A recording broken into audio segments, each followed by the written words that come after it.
Okay, so today I'm going to do the Maternity Benefit Act 1961. ठीक है, everybody knows about this maternity. What is maternity? ठीक है, it is about for the nursing mothers, for the pregnant women, right? The one who are giving birth to the child, and along with this even the one who are adopting the child, okay, or even those who are using the surrogacy or some other IVF or whatsoever, okay, all are included in the Maternity Benefit Act. Okay, and the Maternity Benefit Act 1961, it protects the employment of women. Just a minute. It protects the employment of women during the time of her maternity and entitles her of a maternity benefit.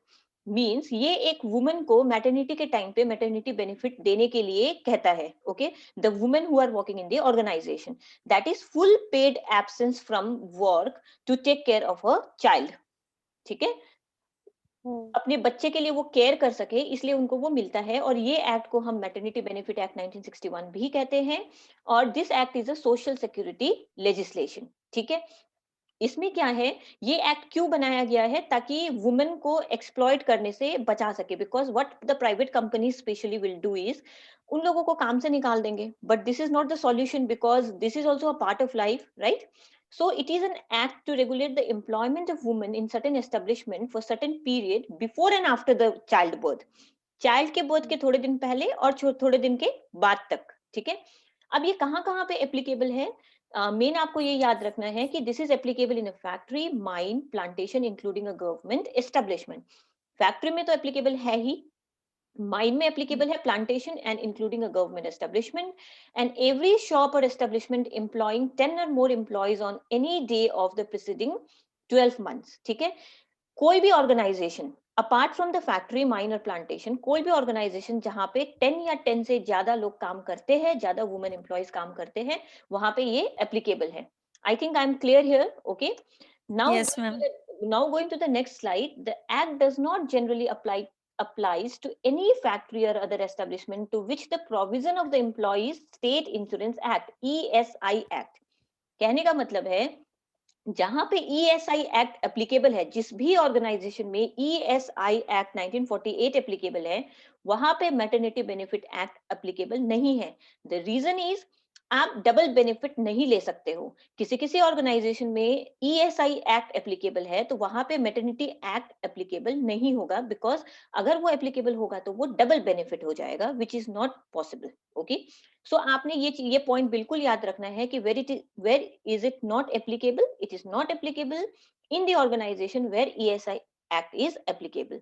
Now coming to the eligibility, कौन से women eligible है इसके लिए? Is there any disturbance? No, ma'am. Okay, you can mute yourself for time being. Okay, whenever you require to Okay, speak, ma'am. you can unmute yourself. Okay, जब भी कोई जरूरत हो आप unmute कर लो अपने आप को. Eligibility: a woman must have worked in an establishment for a period of at least 80 days in the past 12 months. This is very important.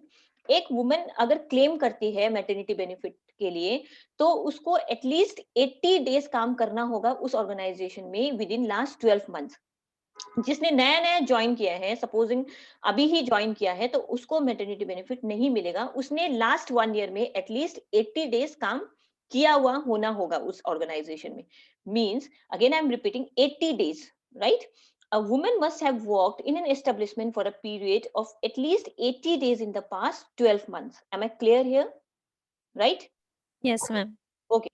Now coming to the important definitions. Now when I talk about the important definitions, appropriate government हमेशा आता है act में. मैंने बहुत सारे classes अन academy में भी लिया है, जहां पे मैंने आप लोगों को अप्रोप्रिएट गवर्नमेंट के बारे में बताया है, right?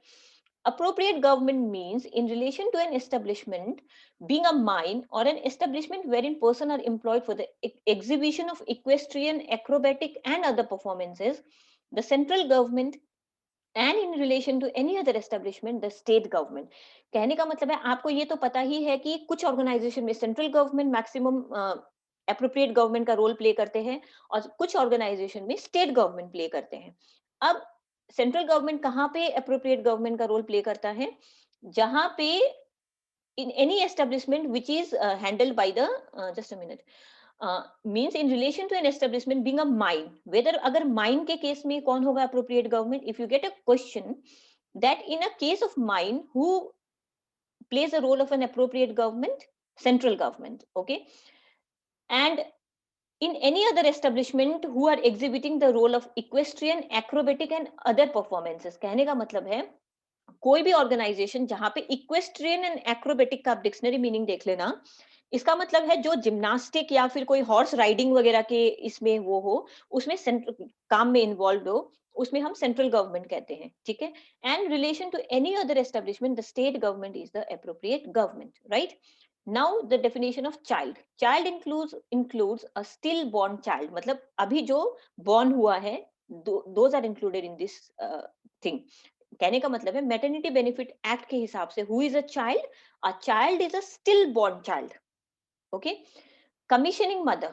Now who is a commissioning mother, मैंने लास्ट टाइम भी बताया था कि means a biological mother who uses her egg. That means वो अपने बेबी को अपने वुम में नहीं रखती है.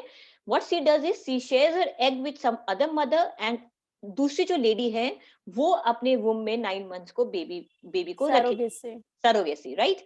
तो जब वो 9 मंथ्स अपने उसमें रखेगी, उस केस में 2 केस है. एक तो आप इसलिए उसको दे रहे हो बिकॉज आपके केस में कोई प्रॉब्लम है, so she will give a birth to a child and you will be taking the child. दूसरा है you are doing it for her. वो खुद के आप उसको दे रहे हो क्योंकि उसके बेबी नहीं हो रहा, तो सी इज यूजिंग इट. ओके. तो या तो आप बेबी को ले लोगे या तो वो रखेगी बेबी को. 2 केस है इसमें, right. Now delivery. Delivery means the birth of a child, right. Now coming to employer. Who is employer? आप सबको पता है एम्प्लॉयर मीन्स मालिक, ठीक है. Who is the owner? अब क्या होता है कि Yes. गवर्नमेंट ऑर्गेनाइजेशन में who is the owner? Government तो सब कुछ देख नहीं सकता खुद से. So what government does is वो लोग सुपरविजन के लिए अपॉइंट करके रखते हैं. In relation to an establishment which is under the control of the government, a person or authority appointed by the government for the supervision and control of the employees. अगर government ने किसी को supervise करने के लिए appoint किया है, वो अथॉरिटी दिया है, तो वो क्या होगा? He will be acting as the role of a employer, ठीक है. बट कुछ केसेस में अगर गवर्नमेंट ने पर्टिकुलर एक पर्सन को अपॉइंट नहीं किया है, तो उस केस में कौन होगा? उस केस में हेड ऑफ द डिपार्टमेंट होगा, ठीक है. मैं 2 चीजें बता रही हूं यहाँ पे. गवर्नमेंट के केस में क्या होगा कि अगर गवर्नमेंट ने किसी को अपॉइंट किया है, तो फिर वो पर्टिकुलर पर्सन होगा. और अगर गवर्नमेंट ने किसी को अपॉइंट नहीं किया है, तो कौन होगा? Head of the department will be acting as an employer. Am I clear here? Now when you talk about the local authority, अलग अलग केस है. फर्स्ट मैंने बात किया गवर्नमेंट में, second I am talking about the local authority. Now when I am talking about the local authority, यहाँ पे भी सेम है. अगर लोकल अथॉरिटी ने किसी को अपॉइंट किया है, तो that person will be acting as a employer. और अगर लोकल अथॉरिटी ने किसी को नहीं अपॉइंट किया है, in that case who will be acting as a employer? The chief executive officer of the local authority. तो इसमें डिफरेंस क्या हुआ? Just a minute. इसमें डिफरेंस क्या हुआ? गवर्नमेंट के केस में अगर अपॉइंट नहीं किया है तो head of the department. Local authority के केस में अगर अपॉइंट नहीं किया है तो चीफ एग्जीक्यूटिव ऑफिसर, राइट. अब आया in any other case the person or the authority which has the ultimate control over the affairs of the establishment and where the said affairs are interested to any other person, whether called a manager, managing director, managing agent, or by any other name of such person. कहने का मतलब है government और local authority के अलावा, suppose if you are talking about some private organisation, या फिर आप कोई भी चीज के लिए बात कर रहे हो, तो इस केस में क्या होगा? इस केस में क्या होगा? या तो ओनर खुद ही होगा यहाँ पे एम्प्लॉयर, और where the said affairs are interested to, owner ने किसी मैनेजर को अपॉइंट किया है, या फिर मैनेजिंग डायरेक्टर को अपॉइंट किया है, या फिर किसी मैनेजिंग एजेंट को अपॉइंट किया है, in that case they will be acting as an employer. तो यहाँ पे 3 अलग अलग मैंने बताया है: गवर्नमेंट, लोकल अथॉरिटी, प्राइवेट, ठीक है. गवर्नमेंट में अगर किसी को अपॉइंट किया है तो वो या तो फिर head of the department, local authority में ऑल्सो किसी को अपॉइंट किया है तो वो पर्टिकुलर पर्सन, और अगर नहीं अपॉइंट किया है तो chief executive. And in any other case ultimate control over the affairs किसके पास जाएगा? जो एस्टेब्लिशमेंट का मालिक है.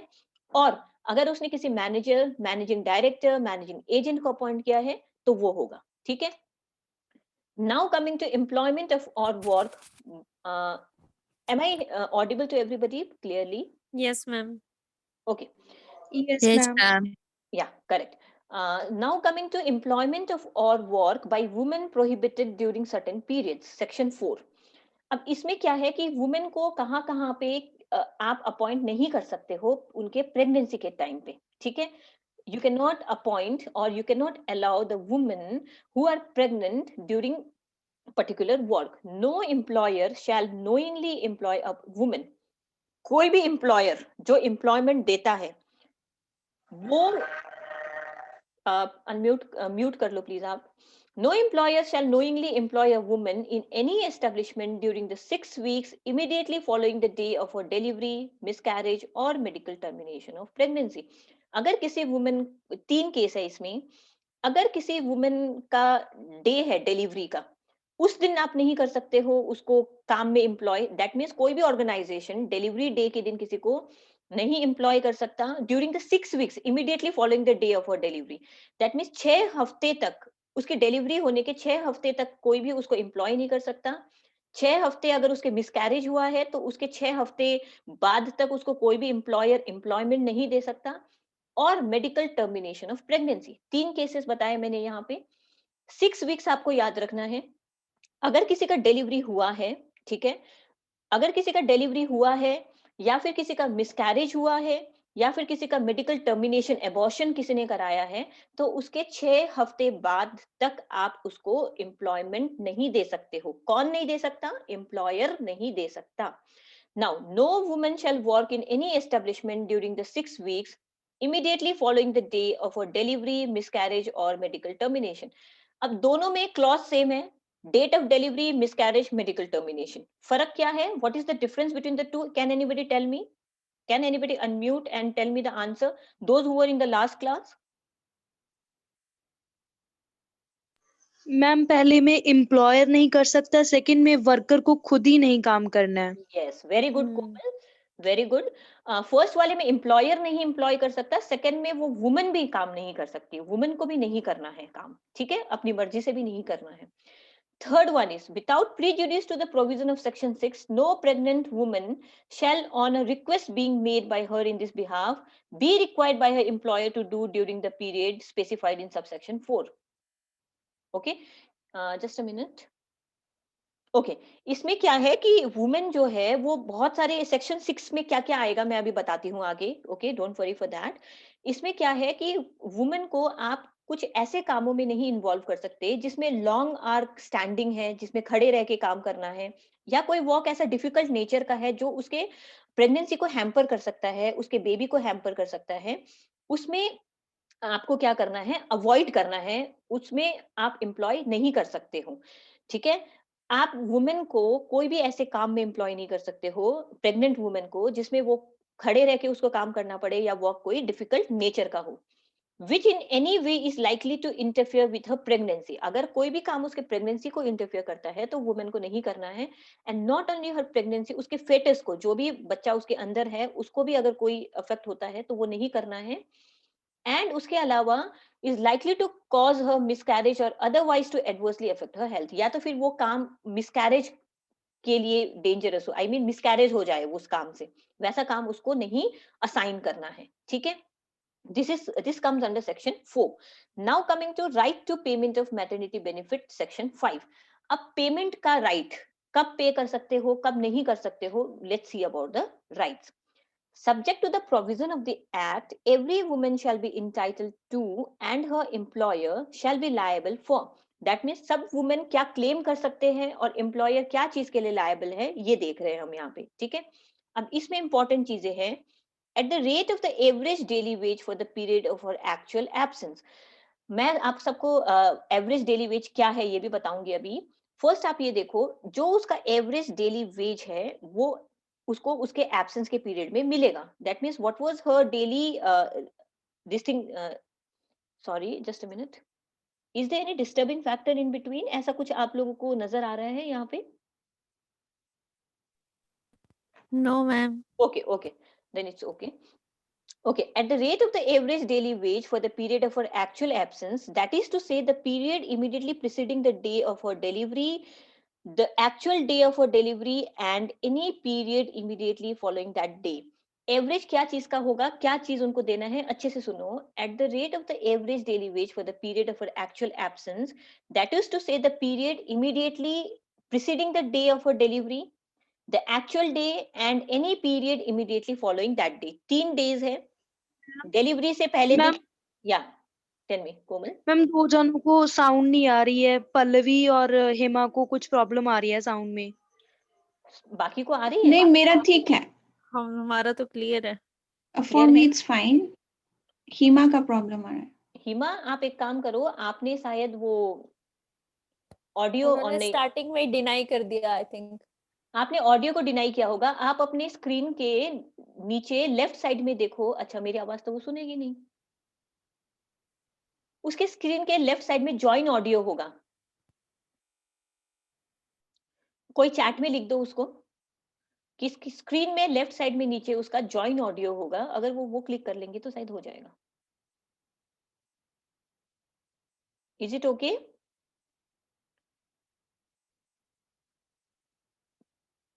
Shall I continue? कोई उसको बता देगा चैट में? ओके मैं ही बता देती हूँ, जस्ट अ मिनट। औरों को मैं सुनाई दे रही हूँ, अब किसी का आंसर नहीं आ रहा मेरे पास। यस मैम, ऑल क्लियर है। यस, ओके ओके, मैं हेमा को कर देती हूँ। Ask to unmute. देखना हेमा को आवाज आ रही है अभी? मैम आ गया हेमा का मैसेज, वो बोल रही है आप कंटिन्यू करो। अच्छा। At the rate of the average daily wage for the period of her actual absence, that is to say the period immediately preceding the day of her delivery, the actual day of her delivery, any period immediately following that day. ठीक है, 3 days के बारे में मैंने बात किया। Delivery से पहले दिन, डिलीवरी के दिन और डिलीवरी के अगले दिन। अब इसको मैं कंटिन्यू पहले यहाँ करती हूँ एक्सप्लेनेशन, फिर आपको समझ आ जाएगा। For the purpose of this subsection, the average daily wage means the average of the woman's wages payable to her for the days on which she has worked during the period of 3 calendar months. यहाँ पे average daily wage कैसे निकालते हो? 3 calendar months का। मैंने last time example भी दिया था। आपने जब से काम कर रहे हो, लास्ट 3 मंथ्स की सैलरी आपकी क्या थी? सपोज कभी इंक्रीमेंट भी होता है। सपोज फॉर एग्जांपल मार्च में 20,000 था, अप्रैल में आपको इंक्रीमेंट मिला तो 25,000 हो गया, मई में भी आपका 25,000 है। तो एवरेज सैलरी आप क्या करोगे? वो 20,000 प्लस 25,000 प्लस 25,000 लास्ट 3 मंथ्स का एवरेज आप निकालोगे। Am I clear with average daily wage कैसे निकालोगे? लास्ट 3 कैलेंडर मंथ्स का एवरेज निकालोगे आप, कितना उसको मिल रहा था लास्ट 3 मंथ्स में, immediately preceding the date from which she absents herself on account of maternity. The minimum rate of wage fixed or revised under the Minimum Wages Act. अच्छा, उसका जो wages minimum क्या रहेगा? जो Minimum Wages Act ने revise किया है, और 10 rupees whichever is the highest. ठीक है, क्योंकि wages में काम करते हैं ना ये लोग, तो और 10 rupees whichever is the highest. जो हाई होगा वो उनको दिया जाएगा। अगर 11 rupees होगा तो 11 rupees मिलेगा, but minimum is 10. Okay. Now coming to, no woman shall be entitled to maternity benefit unless she has actually worked in an establishment. जो मैंने already बोल दिया है कि किस किस को नहीं मिलेगा और किस किस को मिलेगा। No woman shall be entitled to maternity benefit unless she has actually worked in an establishment of the employer from whom she claims maternity benefit. उसने जब तक 80 डेज तक काम नहीं किया हुआ रहेगा उस ऑर्गेनाइजेशन में, तब तक उसको नहीं मिलेगा। और उसने जिसके ऑर्गेनाइजेशन में वो काम करेगी उसी में से ही उसको मिलेगा। She can claim the benefit to whom.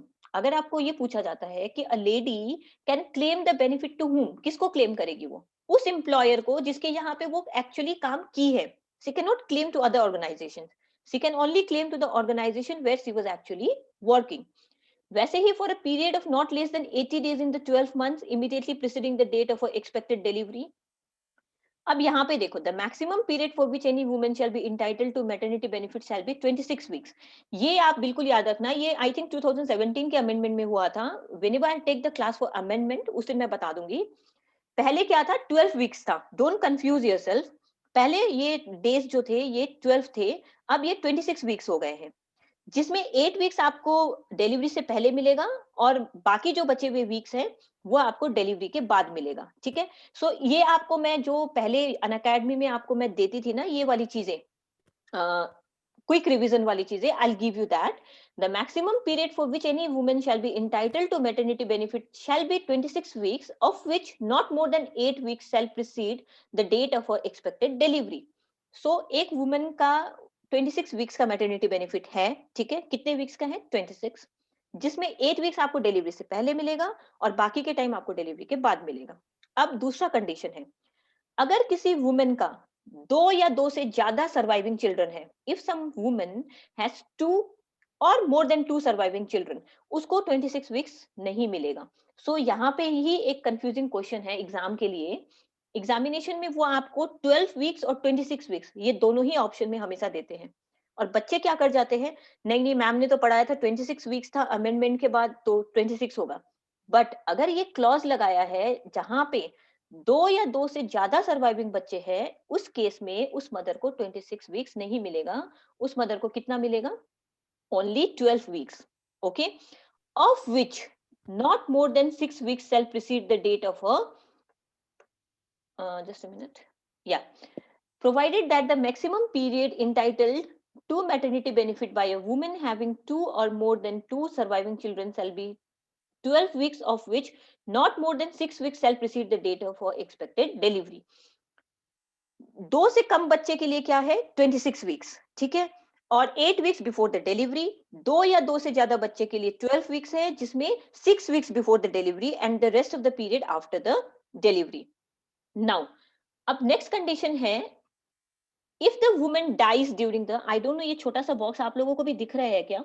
ये लास्ट लाइन में, please move this window away from, कुछ आया हुआ है.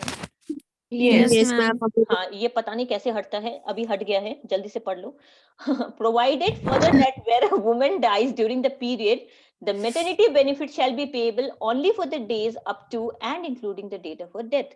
अगर वो वुमेन मर जाती है ना बच्चे के बर्थ के बाद, तो उसको उसी दिन तक ही, नहीं बर्थ के बाद नहीं, बर्थ से पहले मैटरनिटी पीरियड के दौरान जो इनका 26 वीक्स या 12 वीक्स का पीरियड है, उस बीच में अगर वो वुमेन मर जाती है तो उसको सिर्फ उस दिन तक का ही बेनिफिट मिलेगा जिस दिन तक वो जिंदा है. The day she will die वो बेनिफिट भी खत्म हो जाएगा. I am not talking about after birth, I am talking about before birth in her maternity period. Am I clear to everybody with this line? Yes, ma'am. Okay, Yes. right, so I'm moving forward. Where a woman having been delivered of a child dies during her delivery.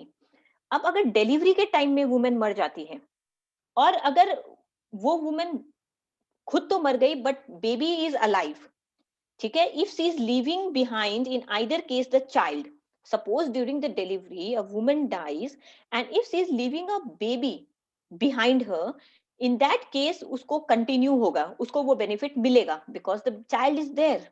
Okay, the employer shall be liable for the maternity benefit for that entire period. Am I clear with this para? Okay, Yes, ma'am. okay, but if the child also dies, okay, but if the child also dies during the said period, then for the days up to and including the death of the child, agar child bhi us period mein mar jata hai, suppose mother also dies and the child also dies, then your benefit is also over. Okay, mother bhi gayi, child bhi gaya, then you will not get the benefit. You will only get the benefit till the date when either the child, either the mother is alive. Am I clear with this? Yes, ma'am. Yes, ma'am. Okay, a woman who legally adopts a child below the age of 3 months. अब अगर कोई mother child adopt करती है, अभी तक तो हम delivery की बात कर रहे थे, now I am talking about the adoption. Okay, a woman who legally adopts a child below the age of 3 months, अगर 3 महीने से छोटा बच्चा वुमन अडॉप्ट करती है, या फिर कोई commissioning mother. Now what is a commissioning mother, कौन बताएगा मुझे? Biological. Yeah, biological Biolo- mother. Yeah, correct. Shall be entitled to maternity benefit for a period of how many weeks? 12 weeks. तो आपको क्या याद रखना है, इनके केस में 12 weeks है, एडॉप्शन के केस में भी, या 2 और मोर देन 2 सर्वाइविंग चिल्ड्रन में भी 12 weeks है. 26 weeks किसके लिए है? 2 बच्चे से नीचे बच्चे के लिए. दैट मीन्स अगर फर्स्ट बच्चा, अगर if she is giving birth to a first child, then in that case you will be getting 26 weeks. Okay, from the date the child is handed over the adopting mother or the commissioning mother as the case may be. किस दिन से शुरू होगा वो benefit? जिस दिन वो अपने हाथ में बच्चे को ले लेगी, from the day of the adopting. Okay, In the case where the nature of work assigned to a woman is of such nature that she may work from home, अगर इन सब केसेस में अगर वर्क ऐसे nature का है जिसके लिए वो घर से भी काम कर सकती है, जिसके लिए it is not essential to come to the office, in that case the woman can avail this benefit. woman कह सकती है कि मैं घर से काम करूंगी. ओके, म्यूचुअली अग्री होना पड़ेगा इसमें एम्प्लॉयर और वुमेन को. बट अगर वो काम ऐसा है कि it can be done from home, then you can do it. Okay, am I clear now with this? Am I clear? Yes. Yeah. Okay. Yes, ma'am. Yeah, I'm skipping this slide now. मैं ये बाद में कराऊंगी. I'm coming to section 6. Notice of claim for benefit. What is the time now? Because Zoom में ना 40 minutes तक ही चलता है शायद क्लास, ऐसा कुछ है. 8:37, ma'am. तो मैंने 8 o'clock ज्वाइन किया था ना. तो ये बीच में बंद, अगर बीच में क्लास बंद हो जाता है तो ये सोच लेना Zoom ने बंद कर दिया. ठीक है? मैम दोबारा आईडी भी लॉग इन करना पड़ेगा? नहीं, नेक्स्ट क्लास 1-2 क्लास में इतना ही करूंगी. उसके बाद जब सब कुछ ठीक है सेटल हो मैम. जाएंगे, इफ एवरीबॉडी सेटल्ड, फिर हम क्लास वैसे कर लेंगे. ठीक है? सेकंड टाइम भी मैं लिंक भेज दूंगी, एक और लिंक. ठीक है right? Ma'am. So notice of claim for maternity benefit and payment thereof. ठीक है? अब नोटिस की बात है. वुमेन को ऐसे ही बेनिफिट नहीं मिलेगा. She has to give the notice. until and unless she will inform the employer about her pregnancy, how will the employer come to know कि इसके साथ अभी ये चीजें चल रही हैं. ठीक है? So in that case, what will happen is any woman employed in an establishment and entitled to the maternity benefit under the provision of this act may give notice in writing in such form as may be prescribed. उसको notice देना पड़ेगा writing में. ठीक है? A woman has to give notice in writing about the maternity benefit act, about the maternity benefits for which she is entitled to. उसको जो जो चीजें मिलना चाहिए वो सारी चीजें उसको लिख के देना होगा employer को. To her employer stating that her maternity benefit and any other amount to which she may be entitled under this act. किसको देना होगा? Employer को. Stating every benefits, उसको क्या क्या मिलना चाहिए वो सब कुछ उसको उसमें लिखना होगा. May be paid to her or to such person. अच्छा, इस केस में क्या होगा कि वुमेन अगर खुद नहीं ले पाती है उस टाइम वो benefits, what she can do is she can nominate any other person, because at this particular period of time, at the date of the delivery, the woman cannot go to the office and take the benefit, right? So what she does is she can appoint anybody else on her behalf for the benefits, and that particular person, the nominee, can receive all the maternity benefits on her behalf. ठीक है? उसके behalf में जो nominee है वो सारे benefits को ले सकता है. तो यहाँ पे हमने क्या पढ़ा? नोटिस देना होगा वुमेन को. किसको देना होगा? एम्प्लॉयर को. कैसे देना होगा? राइटिंग में. और राइटिंग में क्या क्या उसको स्पेसिफाई करना होगा कि क्या क्या बेनिफिट्स उसको मिलना चाहिए और उसके नॉमिनी कौन है और किसको आप अमाउंट दे सकते हो. ठीक है? In the case of woman who is pregnant, such notice shall state the date from which she will be absent. जब वो नोटिस देगी उसने वो नोटिस में ये भी लिखना है कि किस दिन से वो नहीं आ पाएगी. ठीक है? Not being a date earlier than 6 weeks. लेकिन जब वो डेट मेंशन करेगी वो मैंने ऑलरेडी बोल दिया है कि 6 weeks से पहले नहीं दे सकती. ठीक है? 6 weeks से पहले से वो नहीं छुट्टी ले सकती है. Okay, from the date of her expected delivery, and any woman who has not given the notice when she was pregnant may give such notice as soon as possible. और अगर कोई woman ने ये notice नहीं दिया है तो उसको वो as soon as possible देना है. ठीक है? तो I think 40 minutes हो जाएगा. वो खुद से बंद हो इससे पहले मैं ही I think I will wind up. Okay, so I think everybody was clear with the class. Okay, मेरा Telegram का Yes, link ma'am. है. You can share with each other in the chat box also. I have a link in the Telegram. कुछ भी questions हो आपको PDF में share करूंगी बहुत जल्दी, 1-2 दिन में I share the PDF. Okay, you can download the Okay, ma'am. PDF और ये recorded if possible I will upload in the YouTube. Right ma'am ये 6 weeks है कि 8 weeks है, लाइक ये नोटिस